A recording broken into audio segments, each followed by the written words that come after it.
How many people in this audience believe in the idea that the way you think has some effect on your life? That your thoughts are intimately connected to your future? How many people think that? So your thoughts in some way create your reality. You believe that? So how many people in this audience have a clear vision of their future? You see, you think 60 to 70,000 thoughts in one day. Out of those 60 to 70,000 thoughts that you think in one day, 90% of those thoughts are the same thoughts as the day before. So if you believe that your thoughts somehow are connected to your life, then the same thoughts always lead to the same choices. The same choices always lead to the same behaviors. The same behaviors create the same experiences, and the same experiences produce the same emotions. And those very same emotions drive the very same thoughts. And your biology, your neurocircuitry, your neurochemistry, your neurohormones, and even your genetic expression is equal to how you think, how you act, and how you feel. And how you think, how you act, and how you feel is called your personality. And your personality creates your personal reality. That's it. So then, if you wanted to create a new personal reality, a new life, then you would have to start thinking about what you've been thinking about and change it. You would have to become aware of your unconscious thoughts and observe them. You would have to pay attention to your automatic habits and behaviors and modify them. And you would have to look at the emotions you live by every single day that are connected to your past and decide if those emotions belong in your future. You see, most people try to create a new personal reality as the same personality, and it doesn't work. You literally have to become someone else. So your brain is organized to reflect everything you know in your life. Your brain is a record of the past. It's an artifact of all the things you've learned and experienced to this moment. So if you wake up every morning and get out of bed on the same side, shut the alarm clock off with the same finger, shuffle into the bathroom and use the toilet like you always do, go and get a cup of coffee and drink coffee out of your favorite mug, then get in the shower and wash yourself off in the same routine way, drive to work, get to work, see the same people that push the same emotional buttons, do the same things that you've memorized and do so well, then hurry up and go home, and hurry up and check your emails, and hurry up and check your Facebook, and then watch your favorite television show, then hurry up and go to bed. Here's my question. Did your brain change at all that day? We could say that you were thinking the same thoughts, performing the same unconscious actions, living by the same emotions, but secretly expecting your life to change. So there's a principle in neuroscience. And the principle says, nerve cells that fire together wire together. So if you're thinking the same thoughts, making the same choices, demonstrating the same behaviors, reproducing the same experiences that stamp the same networks of neurons into the same patterns, and then produce the same emotions, you're going to hardwire your brain into a very finite signature. Because as you fire and wire the same circuits in the same way, those circuits begin to become more connected. And by the time you're 35 years old, this is science now, we become a set of memorized behaviors, unconscious habits, automatic emotional reactions, beliefs and perceptions, and even attitudes that function just like a computer program. And if you do something over and over and over again, the repetition of those actions over time conditions your body to know how to do it better than your mind. And a habit is when your body knows better than your mind, where you've done something so many times that the body now knows how to do it better than the brain. And so 95% of most people's behaviors, attitudes, thoughts, beliefs, emotional reactions are subconscious programs. So why is that important? Because you're here this week to learn new information. And every time you learn something new, you make new connections in your brain. That's what learning is. Learning is forging new synaptic connections. Physical evidence as a result of your interaction in the environment and the footprints of consciousness is called learning, making new connections. And the Nobel Prize laureate Kandel in the year 2000 found that when people learned one bit of information, they doubled the number of connections in their brain from 1,300 connections to 2,600 connections. But if they didn't review that information, if they couldn't repeat it, if they couldn't remember it, those circuits pruned apart in hours or days.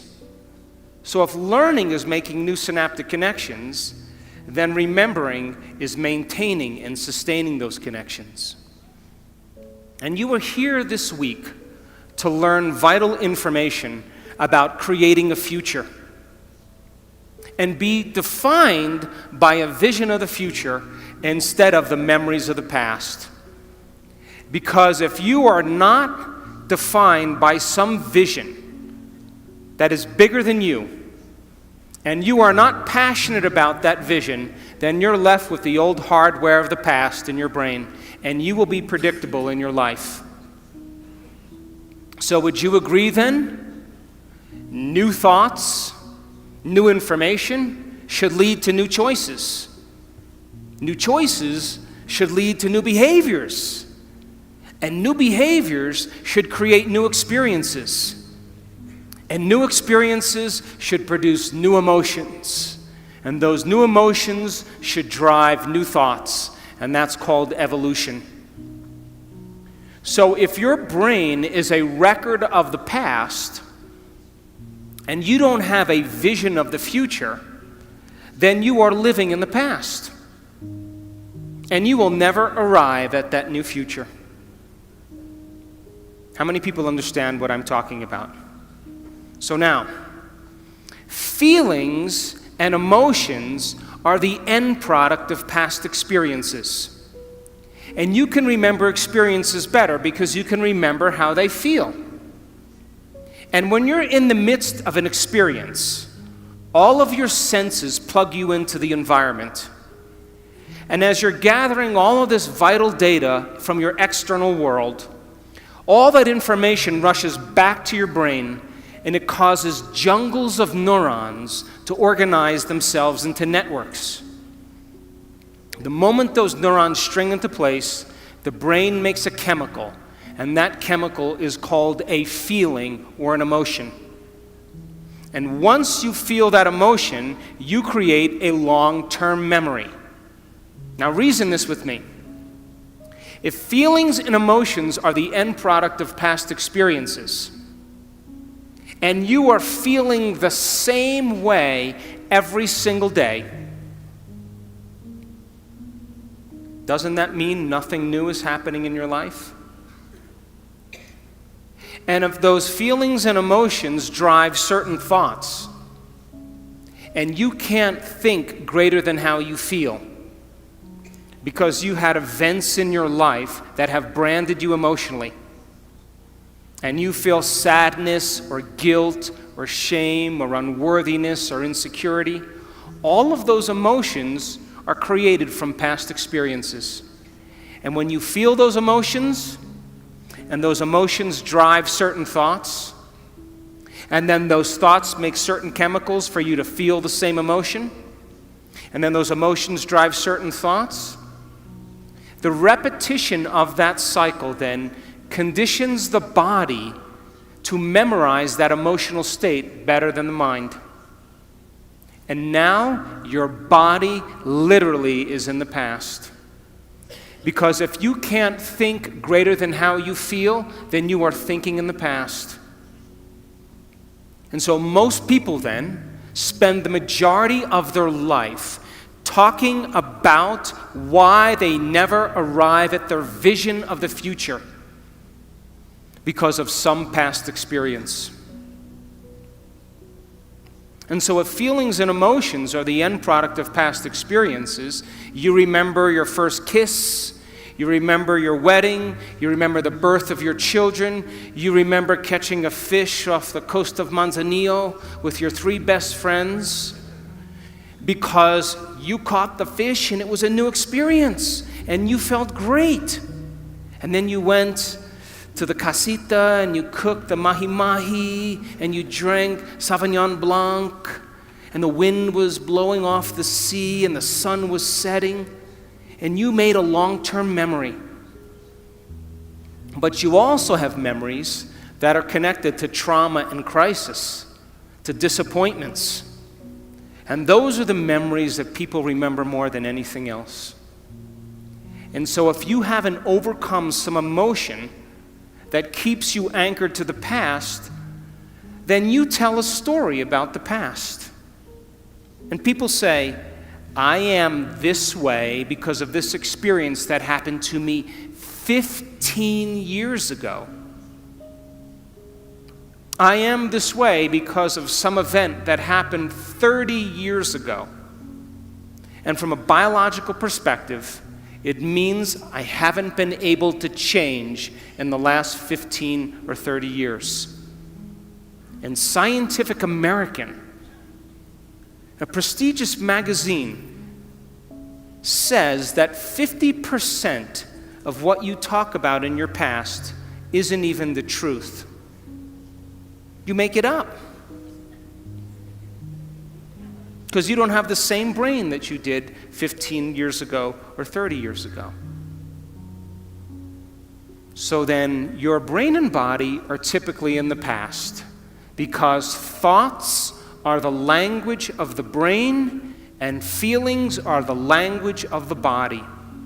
And how you think and how you feel creates your state of being. So if you think insecure thoughts, in a matter of seconds, you are going to feel insecure. The moment you feel insecure, your brain is monitoring how you're feeling, and you think more insecure thoughts, which then makes you feel more insecure. And the repetition of that cycle conditions the body to become the mind of insecurity. And then the person says, I am insecure. And whenever you say, I am anything, you are commanding your mind and body into a destiny. So then how do people change? They wait for crisis, trauma, disease, diagnosis, loss. Something has to go wrong in their life where they feel so uncomfortable that they finally make up their mind to change. And why is that? Because after the trauma or the crisis, they don't feel like of themselves. And the moment they don't feel like themselves, they could actually observe themselves, because they're looking at themselves through the eyes of someone else. But my message is, why wait? You can learn and change in a state of pain and suffering, or you can learn and change in a state of joy and inspiration.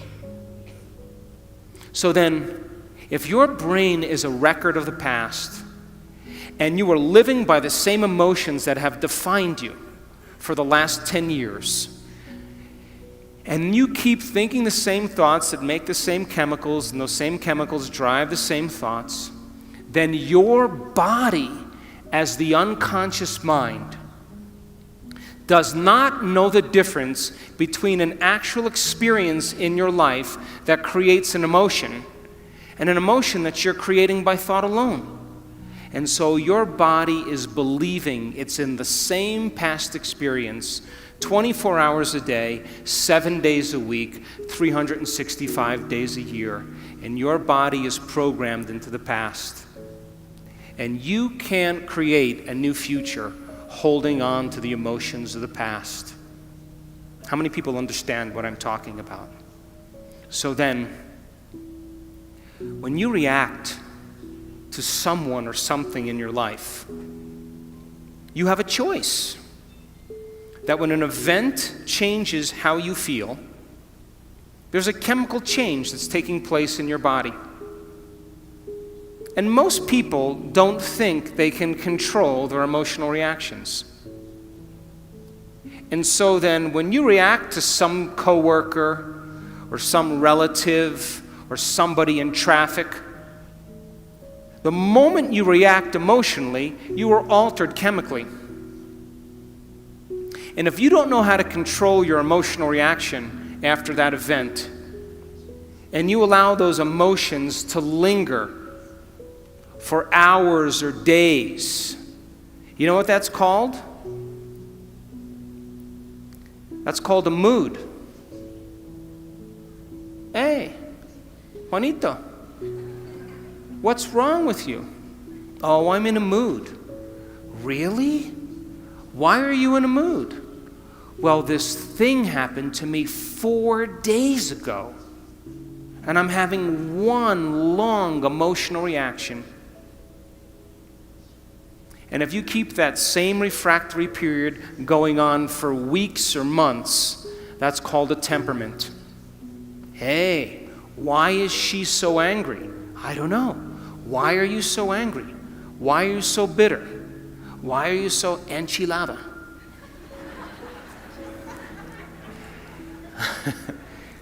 Because I had this experience 7 months ago, and I'm memorizing my emotional reaction.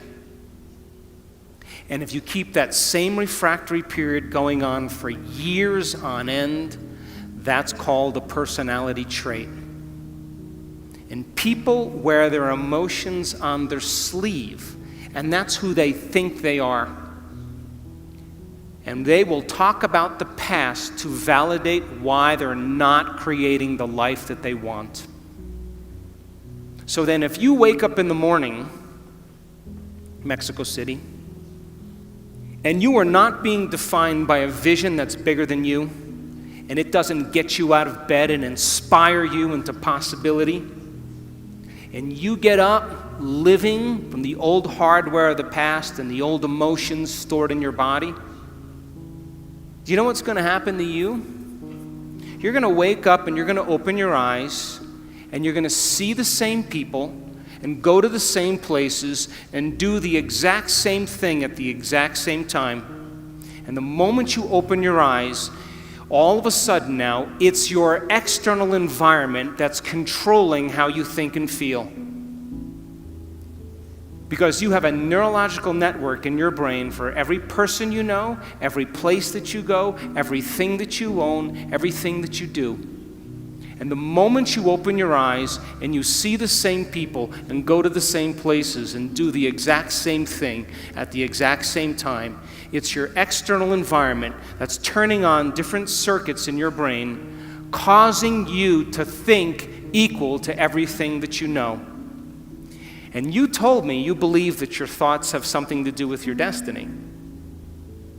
And as long as you're thinking equal to your environment, you keep creating the same life.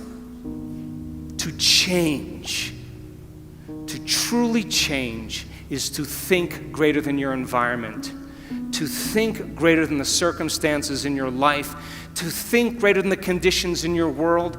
And every great person in history knew this. Whether it was Mahatma Gandhi, Martin Luther King, the Wright brothers, Joan of Arc, they all had a vision. Couldn't see it, couldn't smell it, couldn't taste it, couldn't feel it, but it was alive in their mind. It was so alive in their mind that they began to live as if that future reality was happening in the present moment. So here's my question. Can you believe in a future that you can't see or experience with your senses yet, but you've thought about enough times in your mind that your brain is literally changed to look like the event has already occurred? The latest research in neuroscience says you can change your brain from living in the past to living in the future.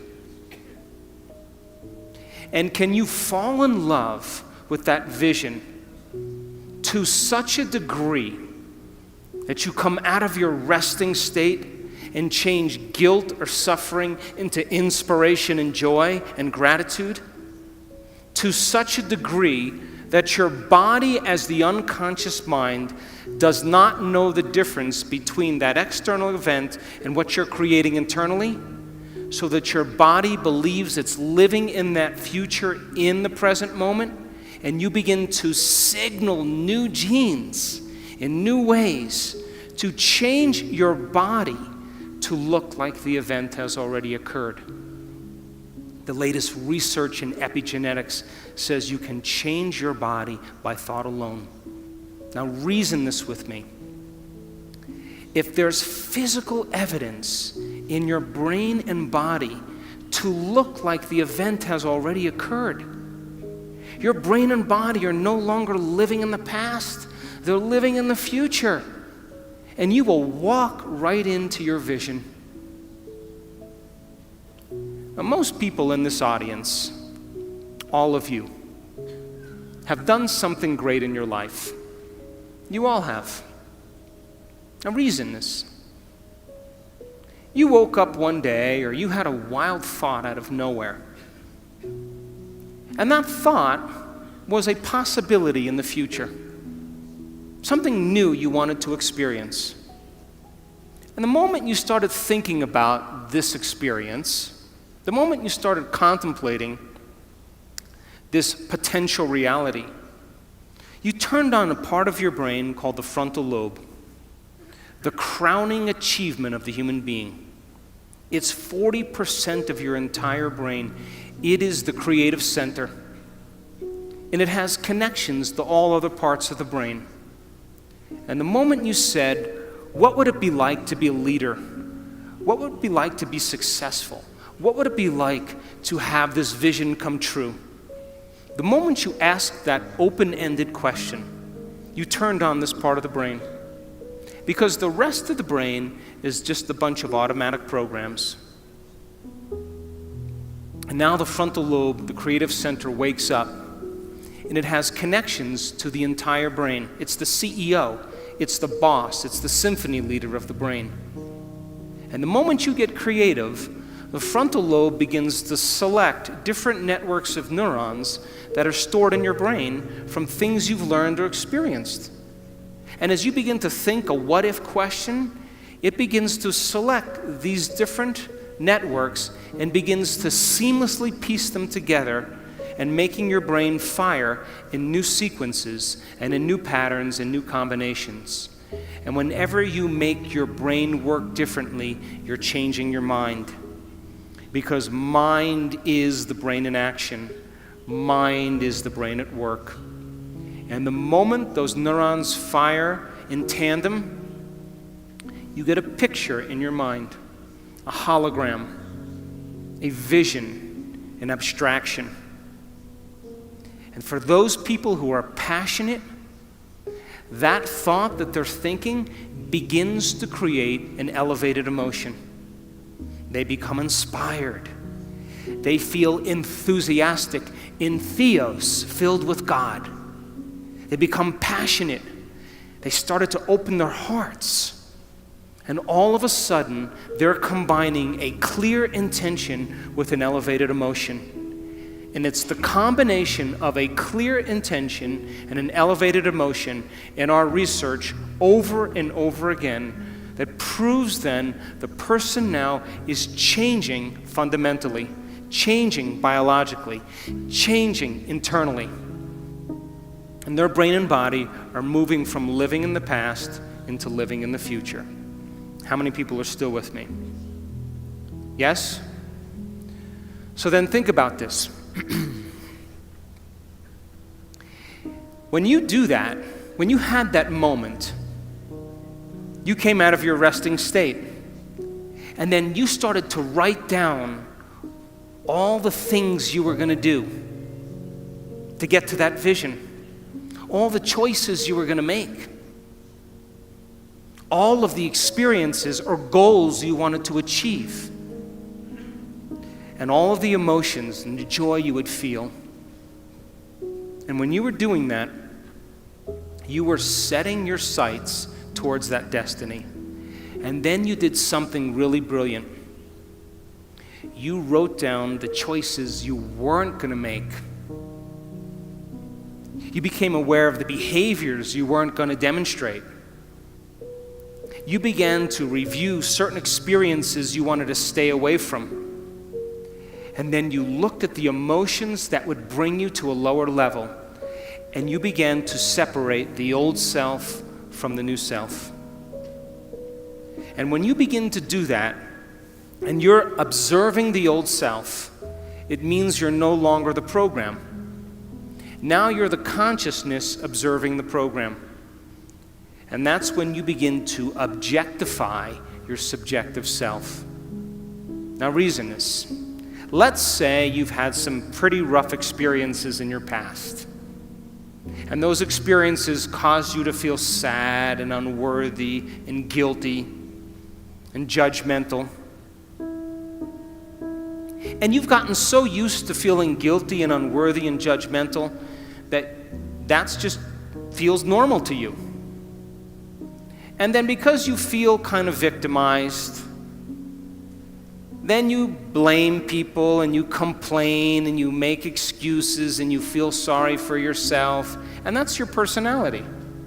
And all of a sudden you say, today, I'm not going to do that any longer, because that's the old self. And then you start off your day and it goes really well for about 2 hours.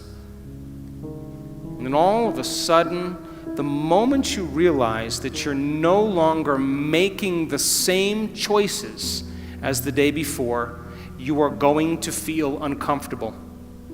It's going to feel unfamiliar.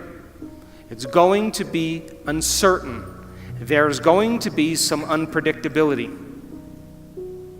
And we now know that people would rather hold on to their guilt and unworthiness than to step into the unknown, because at least they can feel something. And so the moment you stop making the same choices that you always make, get ready, because it's going to be uncomfortable. And that's the moment you're heading towards the new self. And we call it stepping into the river of change. But now, remember, 95% of who you are is your body as the mind. You know, you've done something enough times that your body does it better than your brain. So you may actually complain unconsciously because your body does it all the time. And all of a sudden you say, no complaining, no more blaming, no more feeling sorry for myself, no more talking about other people. I'm going to stop. You know what happens, don't you? The body starts sending signals to the brain. The body's been conditioned that way. And all of a sudden, you start hearing the thoughts in your head that say, why don't you start tomorrow? Tomorrow's a better day. This is too hard for me, I can't change. Something's wrong with me, it's my mother's fault. It's my ex-husband's fault. It's my ex-wife's fault. I'm this way because of this event. Or the most important one, this doesn't feel right. And the moment you respond to that thought as if it's true, that thought leads to the same choice, which leads to the same behavior, that creates the same experience, that produces the same emotion, and the person says, this feels right. That feels familiar.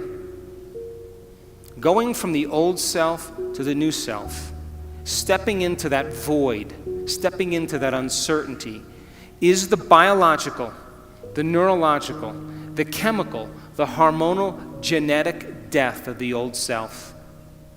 And people will say to us, well, in that unknown, I can't predict my life or my future. And we always say the same thing to them. The best way to predict your future is to create it, not from the known, but from the unknown. And when you and I get comfortable in the place of the unknown, that's where the magic happens. And it never happens in the known. So then, you are here this week as entrepreneurs. An entrepreneur, in the definition, if you read the definition of entrepreneur, there's one thing that's consistent in every definition, and that is individuals willing to take a risk. Stepping into the unknown, being defined by a vision of the future instead of the memories of the past. So if you don't have your vision clear in your mind by the end of this week, all of this information is philosophy. It's theory. It's intellectual data that's stored in your thinking brain. But there'll be a certain percentage of people in this room that will apply this information, that will personalize it, that will demonstrate it. And those people who learn the information and store it in their brain and can repeat it, those people who start thinking about what they're going to do with it, as they begin to think about what they're going to do with it, they begin to install the neurological hardware in their brain, priming them to a new future. And when you take all of this information and you say, how am I going to apply it to my life? And you get your behaviors to match your intentions, you get your actions equal to your thoughts, you've listened to great leaders, you've gotten specific information about success, you understand what it is, what emotional intelligence is and how it is to change a culture, and you start applying it to your life, if you're able to do it, you are going to have a new experience. And that new experience is going to enrich the circuits in your brain, because that's what experience does, and then you're going to feel like a leader. You are going to feel successful. You are going to feel clear. And the moment you feel that feeling, now you are teaching your body chemically to understand what your mind has intellectually understood. We could say that knowledge is for the mind and experience is for the body. And in that moment, you are embodying leadership. You are embodying success. You are embodying clarity. Why? Because the emotion is the experience in chemical form. And the moment you feel that emotion, you're teaching your body chemically to understand what your mind has intellectually understood. You are embodying knowledge. But now here's where the expert comes in. If you've done that experience once, you have to be able to repeat it.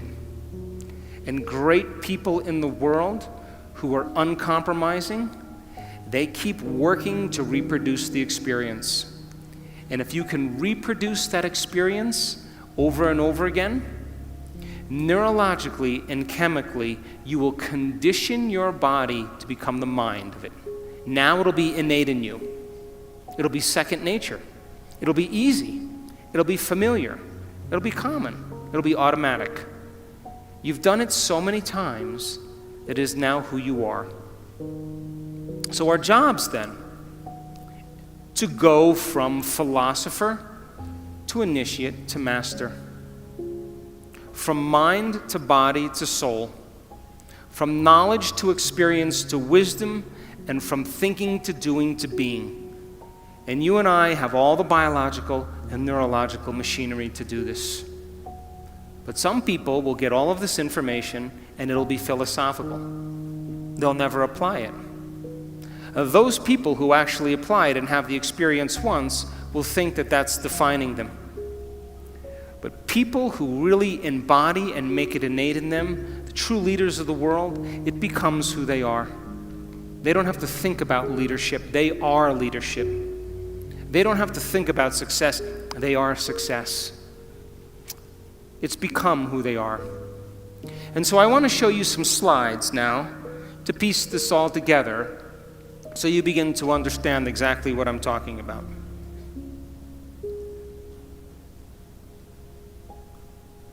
I hope.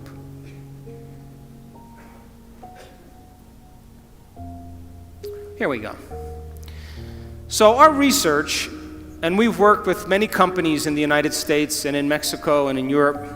We've worked with Sony Entertainment, we've worked with Cisco, we've worked with Coca-Cola, we've worked with Pepsi, we've worked with a lot of different companies around the world. And we know that if you give people information, wow, this is a weird clicker.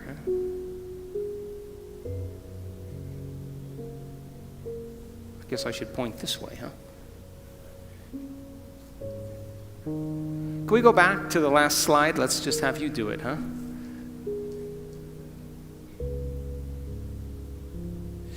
We know that if you give people... Is there no laser on this? Maybe my battery's dead. I have the what? I have a pointer? Come up here and show me. There's a pointer here.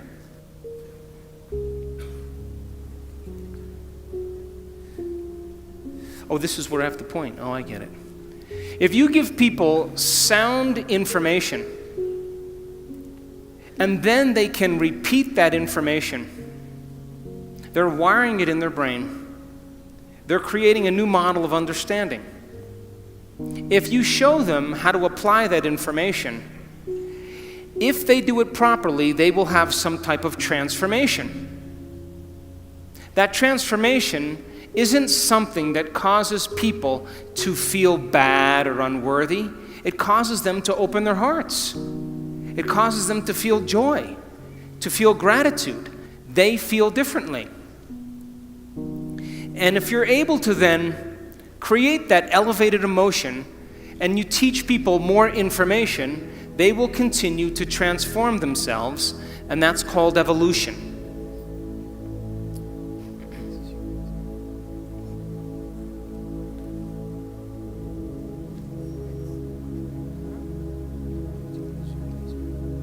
It's this one here. Oh.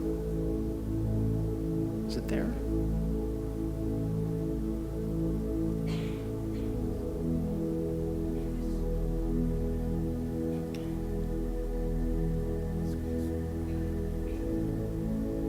Yeah, I think that's what it is. Okay.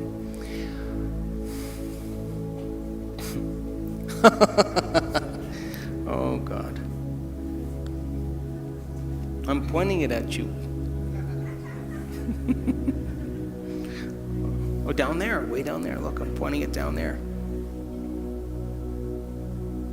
I'm hitting forward.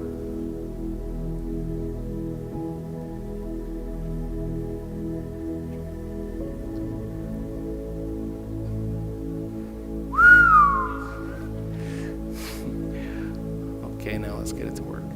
So, if you think the same thoughts always lead to the same choices. The same choices lead to the same behaviors. The same behaviors create the same experiences, and the same experiences produce the same feelings, and you're now caught in your old self. But new thoughts should lead to new choices, and new choices should lead to new behaviors. New behaviors should create new experiences, and new experiences should create new emotions, and that should inspire evolution. We say that your personality creates your personal reality.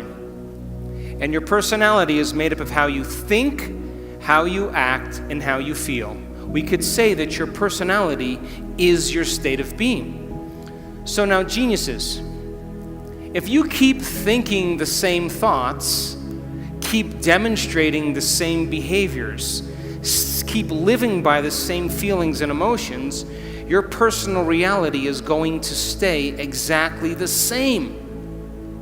But if you have new thoughts that lead to new choices, that demonstrate new actions, that create new experiences, that cause you to feel differently, you will begin to walk into a new future. How many people understand this? So most people try to create a new personal reality as the same personality, and it doesn't work. You literally have to become someone else. So, crossing the river of change, going from the old self to the new self, requires you stepping into the unknown. And if you are now in the unknown and you feel uncomfortable because you're leaving guilt behind, you leave unworthiness behind, you see, the biggest problem with most people is they want to create wealth, but they feel lack. They want a new life, but they feel unworthy. That's mind and body in opposition. And our research shows that you can teach people how to recondition their body to a new mind. And when that occurs, they begin to create very powerful things in their life. So now, let's talk about the neuroscience of culture, because there is a neuroscience to it. You have a brain that looks just like the person sitting next to you. And if I was to screw off the top of your heads and take out your brain and your partner's brain, someone sitting next to you, and I went like this, and I set them out, you probably wouldn't be able to tell them apart, because you share the same structure in your brain. And we call that universal traits, and we call it gross anatomy. Now, because you share the same brain as the person sitting next to you, you smile when you're happy, you frown when you're sad, you sleep at night, well, this is Mexico, you sleep kind of late at night and get up kind of late in the morning. Come on, I'm kidding. And, you grab a stick the same way, we speak a language, and because we share the same gross anatomy of the brain, we have very universal traits that we have in common. How many people are with me? But now, how your brain is wired is your individuality. And that's the minute architecture or the minute structure of the brain. So then, your brain is wired different than the person next to you because you have different experiences. But if you share the same experiences because you're in a relationship, then you have similar brains that are kind of relating. And relationships are built on common experiences. If we share the same experiences, we share the same emotions. And if we share the same emotions, we can relate with each other. So then, think about it like this. You have a hand. And because you have a hand, you have the same hand as the person next to you. There's only a certain amount of things you can do with your hand. But now, what makes you unique is your fingerprint. That gives you your individuality. And that is really the minute anatomy of something related to a hand. Are you with me?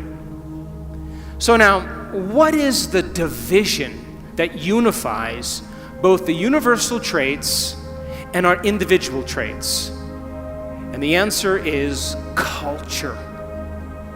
Culture. And culture is defined by the environment in which you live, the environment in which you work, the environment of your family. An environment is made up of just a few things. Are you ready? People, objects, things, places, time, pets, and that's pretty much your environment. So then, the culture of Mexico City,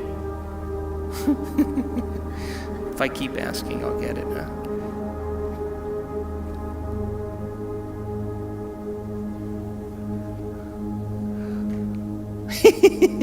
No red button. Yeah, but put it on there. See? Nada. All right, try again. Try a green one.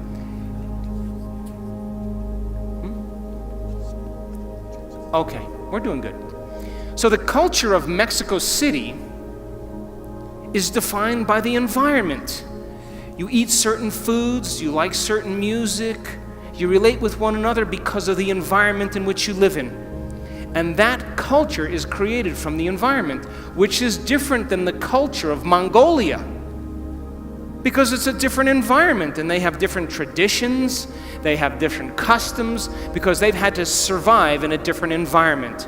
And so what unifies individual traits and universal traits is called culture. Now think about this. Most cultures are defined by the customs they have, the traditions, the language, their survival skills, their habits, their attitudes, their beliefs, their history, their arts, their social structures that have unified them as an individual culture. Are you still with me? So the people you work with, the people you relate with, the people you interact with, you share a similar culture that bonds you both as an individual and as a species called human beings. And Mexicans are different than Australians because they live in a different environment and they have different traditions. You still with me? But we could say then that culture typically is defined by things that have worked in the past. So then, most cultures then have a choice. To create a new culture means then you have to define your culture as a vision of the future. But most people, their cultures are based on the past, present reality. What does that mean? We are in a changing world. And the world is changing faster than most people can keep up. And if you are going to stay defined by a memory of the past, you will not keep up with this culture because we are creating a global culture. So then, what defines the vision of the future to change a culture? And the answer is a very clear intention, a clear purpose combined with an elevated emotion. And when you combine a clear intention, like a vision of the future, along with an elevated emotion of inspiration and joy, you will create an empowered individual. But here's the problem. To the materialist who's waiting for their wealth to show up to feel abundant, they're in their past. The person who's waiting for the success to feel empowered is in their past. The person who's waiting for their healing to feel wholeness, they're in their past. The person who's waiting for the riches to come to feel gratitude, they're in their past. They're materialists. In other words, you have to feel empowered in order for your success to show up. You have to feel abundant for your wealth to find you. You have to be in gratitude for you to create the life that you want. And by you teaching your body emotionally what that future could feel like ahead of the actual experience is changing your biology. Because most people wait for something outside of them to change how they feel inside of them. And when something outside of them changes how they feel inside of them, they pay attention to whoever or whatever caused that, and they create a memory.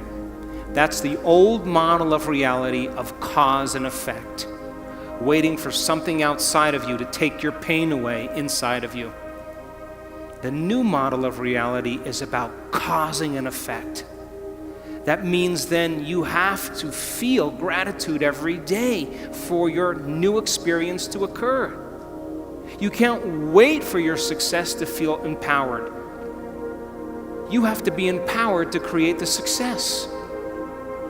And when you teach people how to do this, and they move into a new state of being, they begin to create the life that they want. How many people are still with me? But to the materialists, they would say, well, no, I'm going to wait for my money to come and then I'm going to give thanks. And those people pretty much are living by the emotions of the past.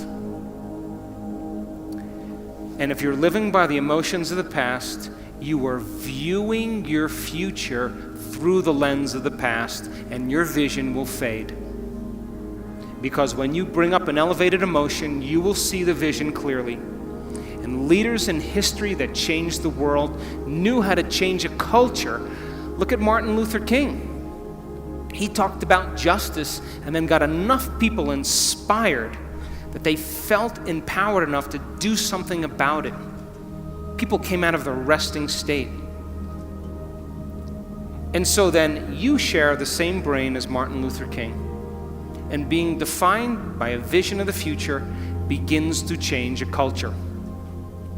But most people have the same thoughts or the same intentions, and they live by the same familiar emotions, and for the most part, they're in their past. So the future then is created by a clear intention and an elevated emotion, now listen closely, that you have to cultivate in your inner environment of thoughts and feelings. But most people, by the old self, are living from past memories that are created from knowledge and experience from something that happened outside of them. Some experience or trauma that defined them. And getting a person beyond the old self then is the great work. That's what we're here for. So, we've studied motivation, and I can tell you without a doubt that the highest form of motivation in any culture, in any group of people, is what's called purpose motivation, duty motivation, or mission motivation. You know what that is? To have a vision to change a culture that's bigger than you, to instill change in the world. Look at Elon Musk. How many people know who he is? Elon Musk, he created Tesla Motors. You know him? You know who he is? He created an electric car that can go from 0 to 60 in less than 5 seconds. And before him, electric cars were like golf carts that crawled along the road. And he said, I'm going to do this. I don't know how I'm going to do it, but I have a vision. And I'm going to get the best engineers in the world. And instead of creating a new product and selling it to a corporation, I'm going to get a group of people to share the same vision as me. I'm going to change the world by changing our reliance on oil.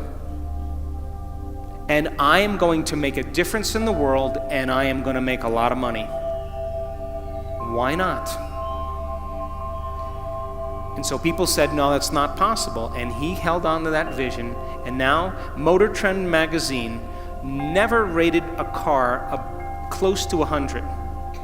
They rated the Tesla car 103. It's the best car on the road. And it relies on no gas at all. That's a vision of the future. High motivators are some people who have a vision bigger than them that are going to change the world and make a difference in a culture. That's the highest form of motivation. Right underneath purpose motivation or duty motivation is what's called personal conviction motivation. We call these people self-starters. This is entrepreneurial motivation. This is when you say, I'm going to do this because I said I was going to do it. Still a high form of motivation, but not the highest form. But what we know, that people who have purpose motivation naturally are personally convicted. Their personal conviction is in alignment with their purpose because they have a reason to get up every day. The next form of motivation is called ethics motivation or morality-based motivation. This is not the highest form of motivation. And this is based on polarity, good and bad, right and wrong. And people then, they're trying to be good, but they're really bad. And they swing back and forth.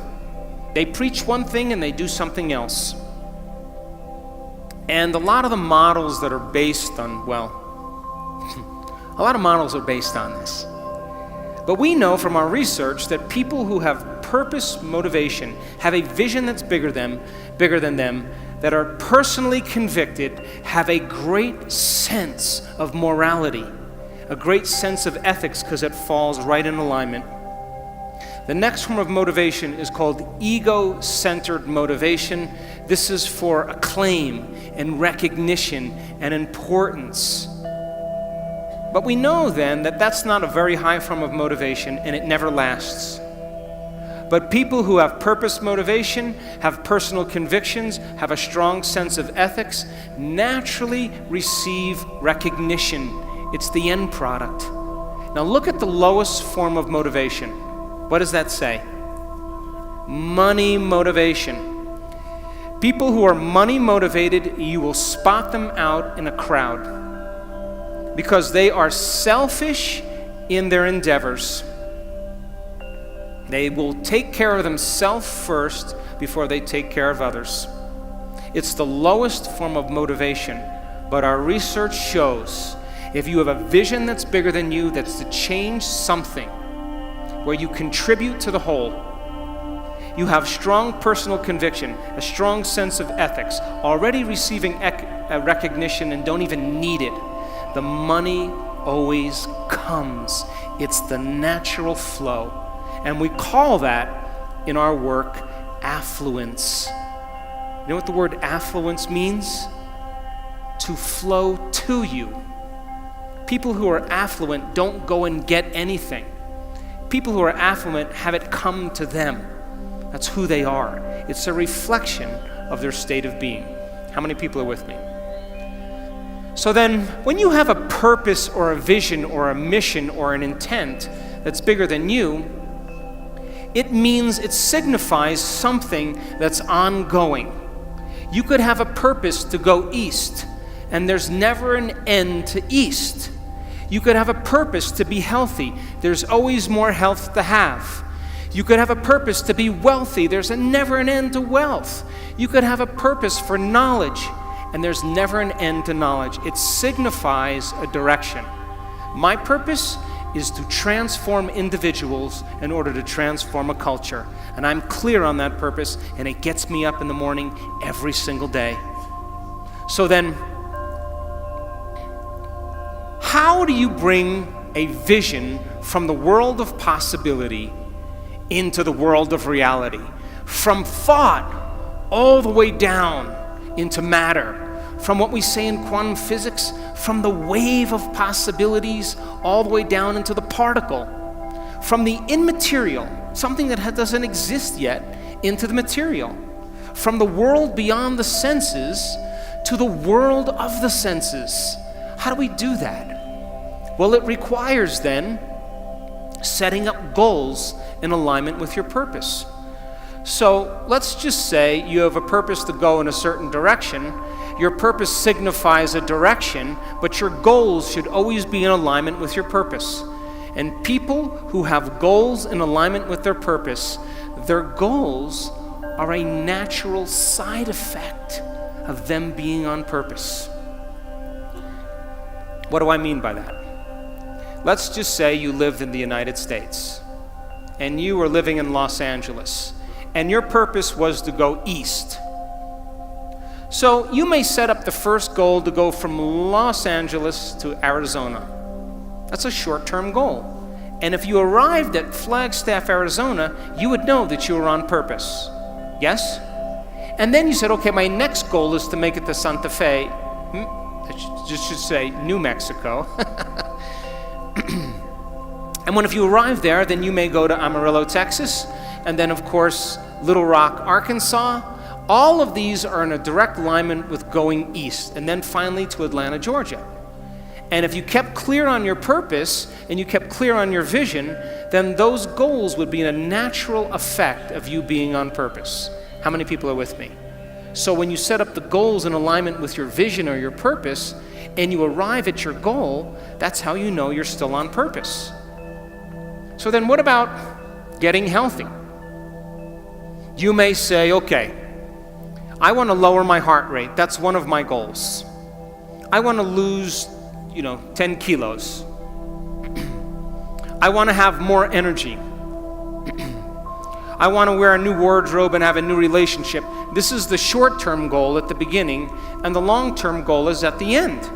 And as long as you keep making the same choices, demonstrating the same behaviors, reproducing the same experiences, feeling the same way, you'll arrive at all of those goals. What about becoming abundant? You may say you want to be wealthy, and to me it doesn't matter. Wealth is a state of mind. You may want to start a new business. Once you start that new business, you may want to hire 2 new staff employees in 6 months. Then you may say you want to buy a company vehicle. And of course, then the next one is buy a new house. And then ultimately what? Make $1 million? Why not?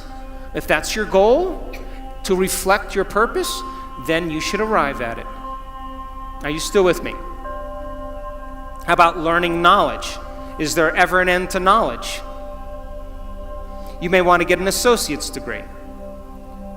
And then you may want to get a bachelor's degree.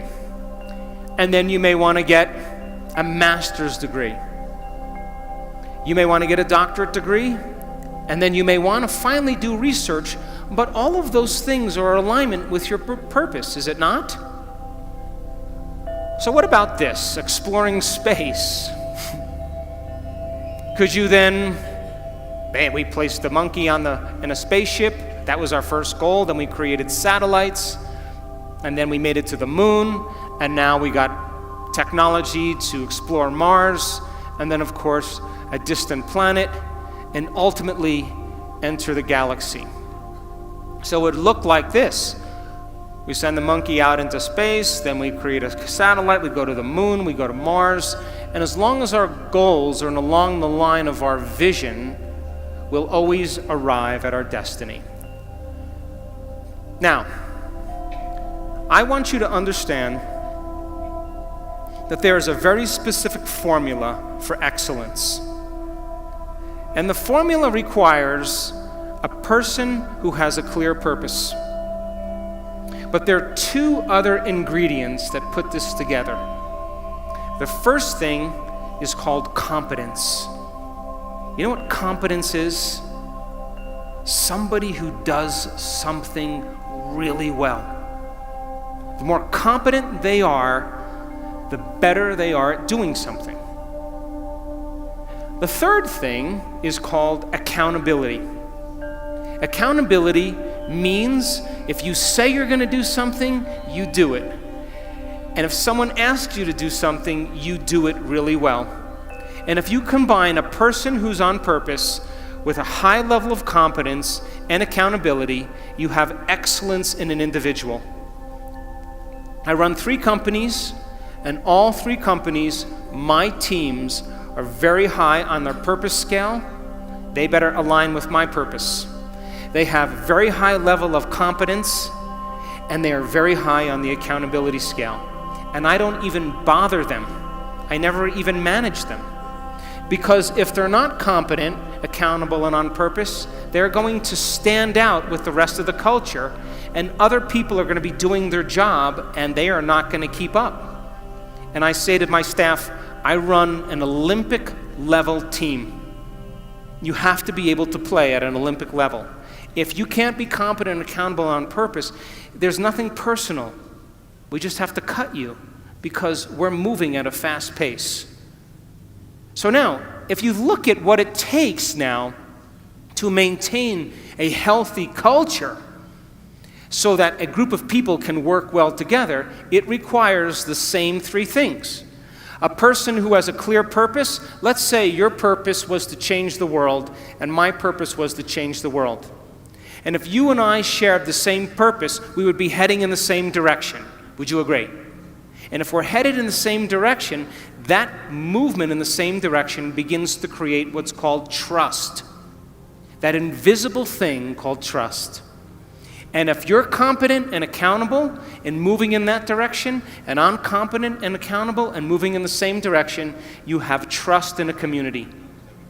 And one of the biggest problems in the United States, companies that want to become Fortune 100 companies, this is their problem.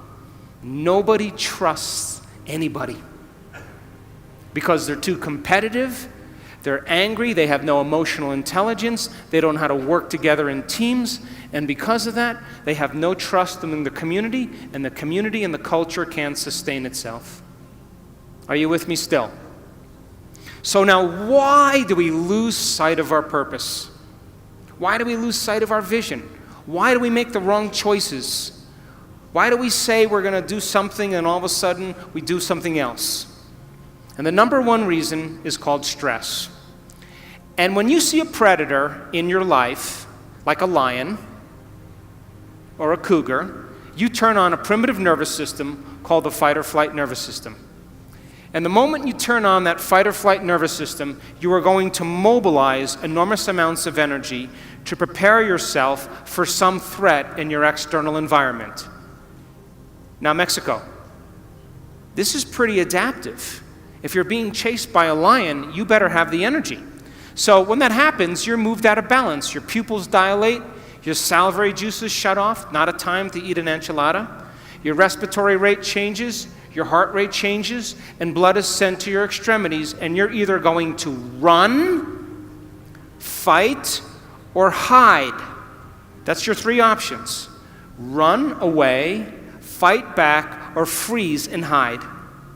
That's what people do. But what if it's not a lion? What if it's your mother-in-law? And you've had some tough experiences with your mother-in-law.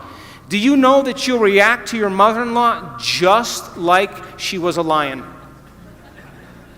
Now, what was once highly adaptive is now very maladaptive. Because as you see the coworker, as you respond to the news, as you make a judgment, as you get angry, you are turning on the same system as if you were being chased by a predator. And you are moving your brain and body out of balance. And the definition of stress is when your body moves out of balance. And all organisms in nature can tolerate short-term stress. The zebra gets chased by the lion. The zebra sees the lion, mobilizes all this energy, and now it escapes the lion. 15 minutes later, it goes back to grazing, and the event is over, and the body returns back to homeostasis. But human beings, we can turn on the stress response just by thought alone. Bills are adding up, rent is overdue, problems at work, and as you think about those problems, you turn on the stress response just by thought alone. And when you turn on the stress response and you can't turn it off, you are headed for some disease. Because no organism in nature can live in emergency mode for extended periods of time and expect to function healthily. So then reason this. The scientific facts are that 70% of the time people are living in stress. And when you live in stress, it's not a time to create. When you live in stress, it's not a time to be defined by a vision of the future. When you live in stress, it's not a time to go within or to learn. When you live in stress, all of your attention is on the outer world and not on the inner world because there's danger out there. And so people stop creating when they're living in stress, and now they are viewing their life through a lens of the past, and they lose sight of where they're going. So here's that definition where I talked about of creating different states of being. You react to an experience in your life. If you allow the chemicals to run for hours or days, all of a sudden you say, I'm in a mood. If it lasts for weeks or months, I have a bad temperament. If it lasts for years on end, it's part of my personality. And all you need is one experience to do this, and you'll forget about your vision. So we live in two states of mind. Our animal nature is to live in survival and to live in stress. And the chemicals of stress are highly addictive. Fear, anger, hostility, violence, anxiety, insecurity, guilt, shame, sadness, unworthiness, depression, they are all created from the hormones of stress. When people live by this state, they use the problems and conditions in their life to reaffirm the addiction to that emotion. They need it so they can get the rush of adrenaline. And this is why it's so hard to change. Because it is a scientific fact that the long-term effects of the hormones of stress push the genetic buttons and create disease. And I just said you can turn on the stress response just by thought alone. That means your thoughts can make you sick. So if your thoughts could make you sick, is it possible that your thoughts could make you well? That's what our research is about.